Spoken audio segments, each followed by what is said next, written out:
Nandito po tayo ngayon sa Mr. Lava o laundry shop po dito sa bayan po ng Hamindan. So kasama ko ngayon si Ma'am Joanne saka si Sir James. So ngayong araw na po ay i-discuss po sa atin paano ba yung process ng kanilang pag-accept ng customer na sa client. Ano ba yung ino-offer ng service. So alamin po natin kay Ma'am Joanne, no? Ma'am Joanne, thank you sa pag-invite at na mai-feature itong inyong laundry shop dito sa bayan po ng Hamindan, mga bayan. Pa-share naman ang ating vlog. Support natin si Ma'am Joanne sa kanyang laundry shop. So dito po.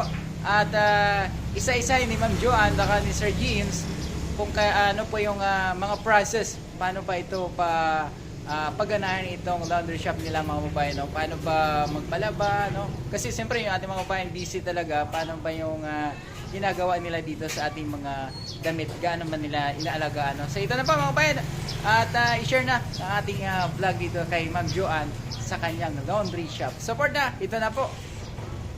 Alright mga kabayan, so ando tayo sa Mr. Lava Laundry Shop, Wash and Dry Fold, mga kabayan. So andito tayo sa may proper po ng Hamindan. So ito yung way papuntang Lucero sa kabila. And then pag dito naman sa site ay papunta po ng Tapas, pag nagkaliwa ka ay pa Mambusaw, no? So andito po siya na area. Yan, pag halimbawa andito kayo sa bayan ng Hamindan, meron po ditong laundry shop, so pwede kayo nagpalaba dito mga bayan, malapit lang sa hanapin. So pupunta tayo dito, tingnan natin kung ano yung in-offer nila na service. Pa-share pa natin yung vlog. Good morning! Alright, no? So andito po tayo sa Mr. Lava Laundry Shop po. Tama po, no ma'am? So ma'am, good morning po. Ano po yung in-offer nyo dito sa sa inyong shop? Meron po akong 8 kilos na damit, sir. Ano po offer nyo dito? Bale, pwede po kayo makapili ng ating product na sabon. Ito po yung sabon? Yes. Okay. Tapos, meron pong, ano po yan? Champion. Champion. Alright. So, tapos po, ano po yun gagawin, sir? Bale, ikikilo po muna natin kung siguradong 8 kilo siya. Opo. Ito yung kilugan.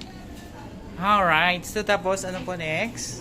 Tapos, ilalagay po natin siya dito sa basket at isi-segregate ang dark and light color. Alright mga kabayan, pag halimbawa pupunta po kayo dito magpalaba, meron po silang mga box or basket na kailangan nyo po i-segregate mo muna nila yung mga damit na colored at saka sa light, no? So meron na rin po ditong nakaabang and meron pong timbangan dito, no? So halimbawa ay pagkasunduan nyo na yung kung ilang kilo na, no? Kasi kikilo mo na siya. So ma'am, ano pa ito? Libre ba itong sabon? Yes po sir, kasama na po yung sabon. Apo. Kay popcorn, tapos i-wash po siya, dry, then at the same time fold na din po. Bali, pipick up na lang ng client yung na laundry nila. Okay. Hello Sir James, for example 8 kilo yung aking dalang damit, ilang sabon po yung nilalagay niyo? Or kayo na maglalagay? Kami na po. So kayo na bahala dyan regarding dyan? Kayo na bahala mag-mix? Yes. Okay. So Sir James po mga bayan, siya po yung in-charge po dito sa Mr. Lava Laundry Shop. So pwede ko po masilip yung nyo, yung machine. Sige. Po. Dito lang tayo. Alright. Wow, bago pala ito, no? Yes po, bago po yung mga machines. Ilang piraso po ito mo? Bali, meron po kami tatlong machines. So, bali, itong mga nasa baba po, ito po yung ginagamit for washing. Okay. Usually po yung washing po, nagtitake ng mga 40 to 45 minutes po. Each load po yun. Tapos, after po ng washing, dito naman po sa taas. Ano po ito, sir? Drying naman po. Drying naman. So, after, usually naman po yung pagka-dry po, mga nasa 40 to 45 minutes. So it's possible mga 2 hours yung hintayin? Yes po. Ah. So, aside po po dun, sir, kasi after po ng drying, syempre ipo-collect siya, tapos ipo-fold naman po. Libre na. Libre na din po. Wow mga babae, libre na dito yung fold So hindi na mahirapan yung mga nanay, no?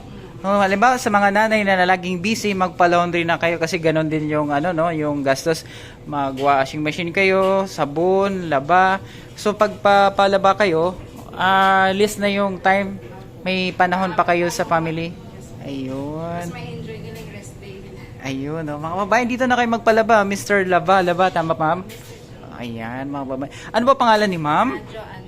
Ayan, Ma'am Joanne. Ano po last name? Lava. Ayan, Ma'am Joanne Lava. Ayan, mga bayan. Sugod na kayo dito sa bayan ng Hamindan. Pag halimbawa na sa Hamindan po kayo, madali lang naman hanapin po, no? At in fairness na mga high-tech po itong ano nila, gamit, no? Ayun, no, mga babayan. Yan po may nakasalang. May nakasalang na. Alright. Ayun, mga babayan. So, dito po yung washing and dry po sa kabila. So, dito po nilalagay yung... Dito po nilalagay yung ano po. Ito po dito yung detergent. Dito po yung popcorn. Opo. Tapos may lagay din po for bleach. Mm. Gusto po nag-request po yung client na lagyan ng bleach.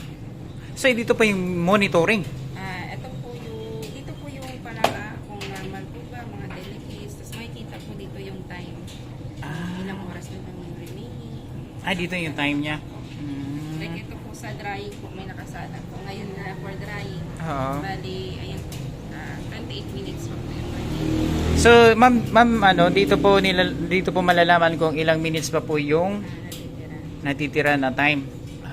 Okay. So, dalawa pa itong machine nila, ma'am, na pag halimbawa, pumunta kayo dito sa umaga, pag tanghali ay pwede nyo na i-claim, no? May kasama na pang tupi, mga babayan.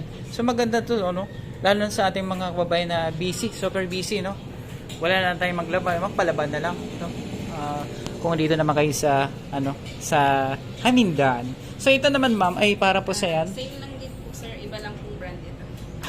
Okay, sige po. Ito po. Kasi sa higher po na brand, ito makeup. Ayan po. Ayan, mga bayan, ha. At wag na kayo lumayo sa ibang bayan. Dito na lang po kayo sa Hamindan. At support po natin ang kanyang business. Malaking tulong din po ito, no, na matulungan natin si ma'am sa kanyang business po. Share nyo po yung ating vlog sa mga naghanap po ng laundry. So, siyempre, ano na tayo, no? Super busy natin, no? Minsan kasi ang paglalaba, tatagalin na how many hours yan, no? May magsasabon, magkukulan, magbababad. So, dito ay nagtatanggap po sila, ma'am, ng labada. So, after po, sir, i-dry, bali, dadalhin po dito for folding. Then, after po folding, lalagay na po sa plastic, tapos ito na po siya. So, just to make sure po na hindi magkakapalit-palit po yung mga labada, kasi syempre mayroong iba po na marami po yung panlabada nila. May mga pangalan naman po, tsaka numbers. Ito. Okay. So, right, mga babae, halimbawa nagpalaba kayo, no? May libre na yung fold. Ito, naka-secure naman, nakalagay sa plastic para if ever hindi na siya madumihan, no? Ayan. Ayan po. Alright. So, dito na tayo magpalaba kasi mura lang naman yung labada nila. Mindanganons, welcome kids kamo sa amon nga laundry shop. So, kung busy gid kamo, o wala gid tayo mag-laundry, ari man kami dire, kami na bahala sa inyong labada. O we handle it. Hina-handle naman namin with care po.